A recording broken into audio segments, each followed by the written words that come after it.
Hello friends, आज हम एक और नई वीडियो लेके आए हैं। ये वीडियो क्लास 9th के लिए है। इस वीडियो में ये वीडियो है क्लास 9th के लिए। इस वीडियो में हम पढ़ेंगे बायो का फर्स्ट चैप्टर। ठीक है, क्लास 9th के लिए बायो का फर्स्ट चैप्टर का नाम है the fundamental unit of life की फंडामेंटल यूनिट यानी कि सेल।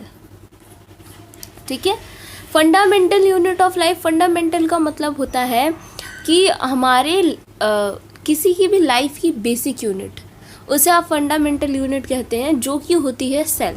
तो हमें इस पूरे चैप्टर में सेल की कहानी पढ़नी है। सेल क्या होता है, कैसे आया वो, उसके क्या क्या पार्ट्स हैं, सब कुछ पढ़ना है। बहुत अच्छे से पढ़ेंगे।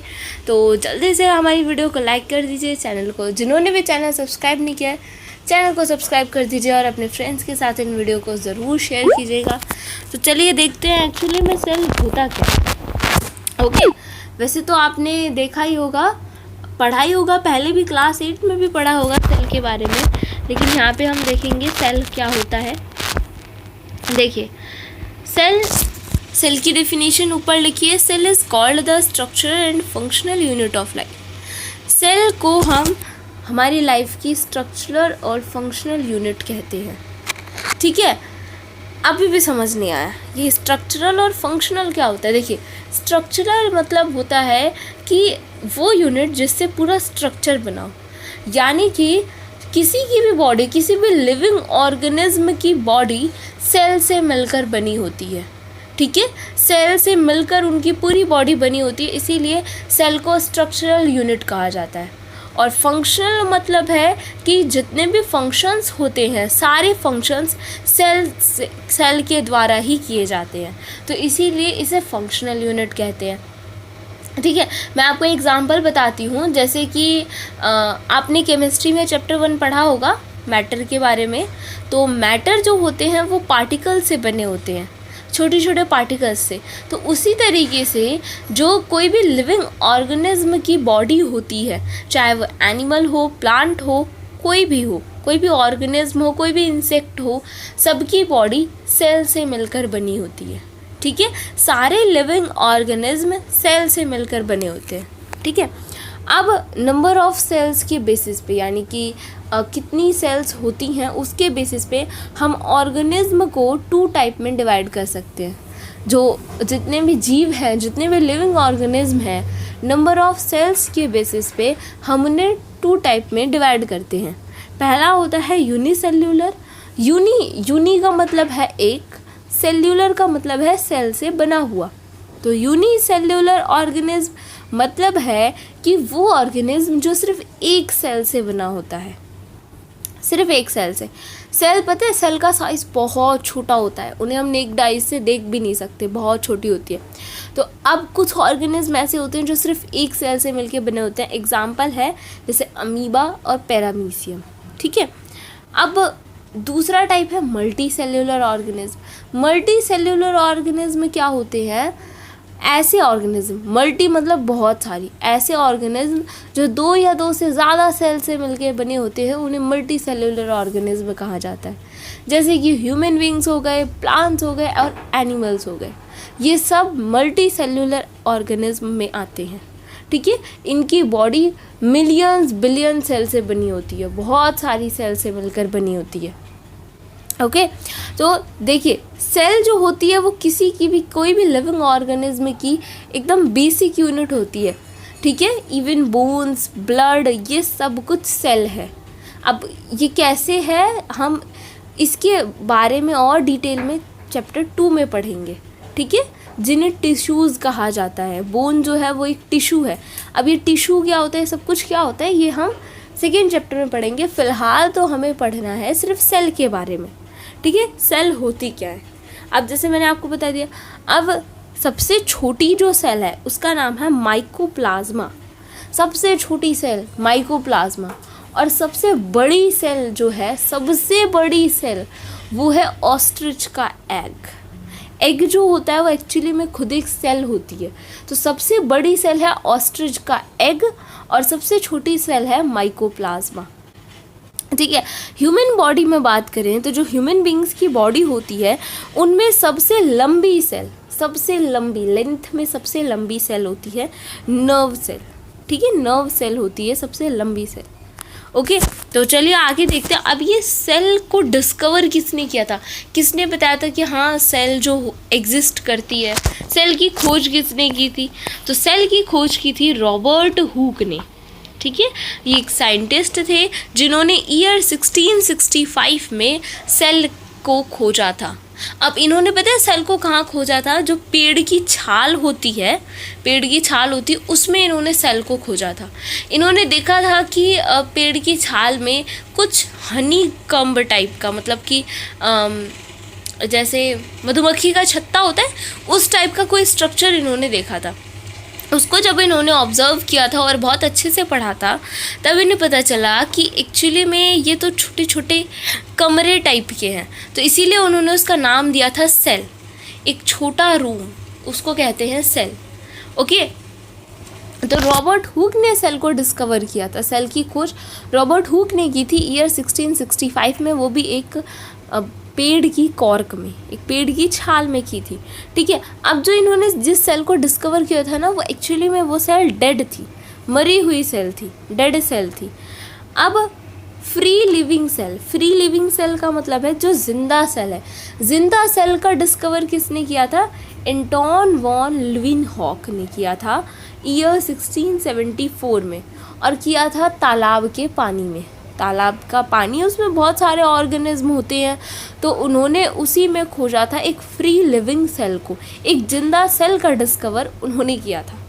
उसके बाद सेल में एक न्यूक्लियस होता है, जैसे हमारे बॉडी में ब्रेन होता है जो हमारी पूरी बॉडी को कंट्रोल करता है, उसी तरीके से सेल में होता है न्यूक्लियस जो पूरे सेल के सारे फंक्शंस को कंट्रोल करता है, न्यूक्लियस। तो उस न्यूक्लियस की जो डिस्कवरी थी वो की थी रॉबर्ट ब्राउन ने ईयर 1831 में। ठीक है, अब देखिए, अब एक और साइंटिस्ट आए, जोहान्स ई पुरकिंजे।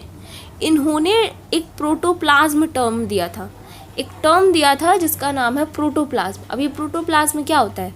देखिए, सेल में न्यूक्लियस प्रेजेंट होता है। न्यूक्लियस, अभी हम सेल के सारे पार्ट्स को बहुत अच्छे से पढ़ेंगे, तो अभी आप इतना समझ लीजिए, मैं आपको आगे समझाऊंगी, इसके डिटेल में समझाऊंगी। सेल में न्यूक्लियस प्रेजेंट होता है जैसा कि मैंने आपको बताया, और न्यूक्लियस को छोड़ के जो साइड में जेली लाइक फ्लूइड प्रेजेंट होता है वो, उसको आप साइटोप्लाज्म कहते हैं। तो न्यूक्लियस और साइटोप्लाज्म को दोनों को जब मिला देते हैं तब बनता है प्रोटोप्लाज्म। तो ये जो प्रोटोप्लाज्म वाला टर्म था ये दिया था जोहान्स ई पुरकिंजे ने। ठीक है, अब देखिए, अब और साइंटिस्ट आए थे, एमजे स्लाइडेन एंड टी स्केचवॉन, जिन्होंने सेल थ्योरी प्रपोज की थी। सेल थ्योरी को प्रपोज किया था, जिन्होंने बताया था कि सेल के कुछ पार्ट्स भी होते हैं, सेल में क्या क्या होता है, उसकी पूरी थ्योरी दी थी सेल की। और रुडोल्फ विर्को ने उस सेल थ्योरी को मॉडिफाई किया था।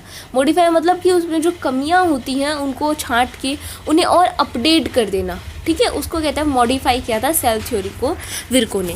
तो ये सेल से रिलेटेड कुछ डिस्कवरीज थी जो मैंने आपको बता दी। इन्हें इन सारे साइंटिस्ट का नाम रखना, याद रखना आपका बहुत इंपॉर्टेंट काम है, तो आप इन सब का नाम याद रखिएगा। ठीक है, अब आगे बढ़ते हैं। आगे क्या है?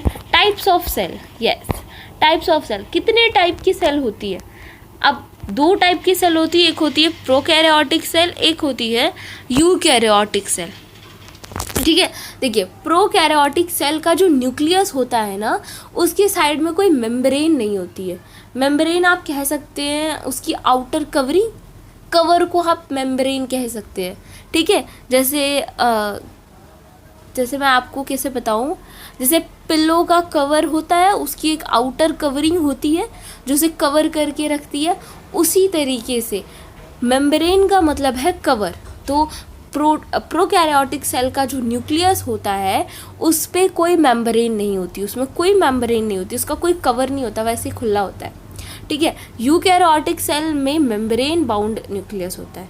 यूकैरियोटिक सेल का जो न्यूक्लियस होता है वो मेम्ब्रेन बाउंड होता है, उसमें मेम्ब्रेन होती है बाहर से। नेक्स्ट है प्रोकैरियोटिक सेल, जो है प्रोकैरियोटिक सेल का जो सेल वॉल होता है, देखिए सेल को कवर करके रखती है सेल वॉल। इसके बारे में भी मैं आपको भी पढ़ाऊंगी। सेल को ऊपर से बाहर से एक आउटर कवरिंग होती है सेल की, जिसे सेल वॉल कहते हैं, तो उसे सेल को वो कवर करके रखती है। ठीक है, तो प्रोकैरियोटिक सेल में जो सेल वॉल होती है वो पेप्टिडोग्लिकेन की बनी होती है। ठीक है, और यूकैरियोटिक सेल्स में जो सेल वॉल होती है, अगर प्रेजेंट होती है, जिन सेल्स में सेल वॉल प्रेजेंट होती है वो सेल्यूलोज की बनी होती है। अब इसने ऐसी बात क्यों कही कि इफ़ प्रेजेंट, अगर प्रेजेंट होती है, तो देखिए प्रोकैरियोटिक सेल जो होती है वो किन ऑर्गेनिज्म की होती है, जैसे अमीबा हो गया और बैक्टीरिया हो गया, इन सब की। और यूकैरियोटिक सेल होती है, यूकैरियोटिक सेल आपको मिलेगी ह्यूमन बींग्स में, प्लांट्स में, और जो हायर ऑर्गेनिज्म हैं उनमें। ठीक है, तो अब यूकैरियोटिक सेल में बात आती है सेल वॉल की। तो अगर देखा जाए तो एनिमल्स में सेल वॉल नहीं होती, जो एनिमल की सेल होती है उसमें सेल वॉल नहीं होती, प्लांट की सेल में सेल वॉल प्रेजेंट होती है। इसीलिए ये बात कही गई है कि यूकैरियोटिक सेल में अगर सेल वॉल होगी तो वो सेल्यूलोज की बनी होगी, जैसे कि प्लांट्स में होती है और वो सेल्यूलोज की बनी होती है। ठीक है, अब प्रोकैरियोटिक में देखते हैं नेक्स्ट पॉइंट क्या है, नो मेम्ब्रेन बाउंड ऑर्गेनेल्स। मतलब कि प्रोकैरियोटिक सेल में जो सेल में जो ऑर्गन्स होते हैं, प्रोकैरियोटिक सेल के जो ऑर्गन्स होते हैं उनमें कोई मेम्ब्रेन नहीं होती, वो भी ऐसी खुले होते हैं, उन पर कोई कवर नहीं होता। ठीक है, लेकिन यूकैरियोटिक सेल में जो उनके ऑर्गेनेल्स होते हैं, सेल में जो ऑर्गेनेल्स प्रेजेंट होते हैं, सब पे मेम्ब्रेन लगी होती है, एक आउटर कवरिंग होती है। अब देखिए इन सब के बारे में मैं, आप चिंता मत करिए, बस आप इसे समझ लीजिए। इन सब को, ये सेल वॉल क्या होती है, न्यूक्लियस क्या होता है, ऑर्गेनेल्स क्या होते हैं, इन सबको मैं आपको अभी आगे बताऊंगी बहुत अच्छे से एक्सप्लेन करके। ठीक है, नेक्स्ट है small in size ranging from 1 to 10 nanometre.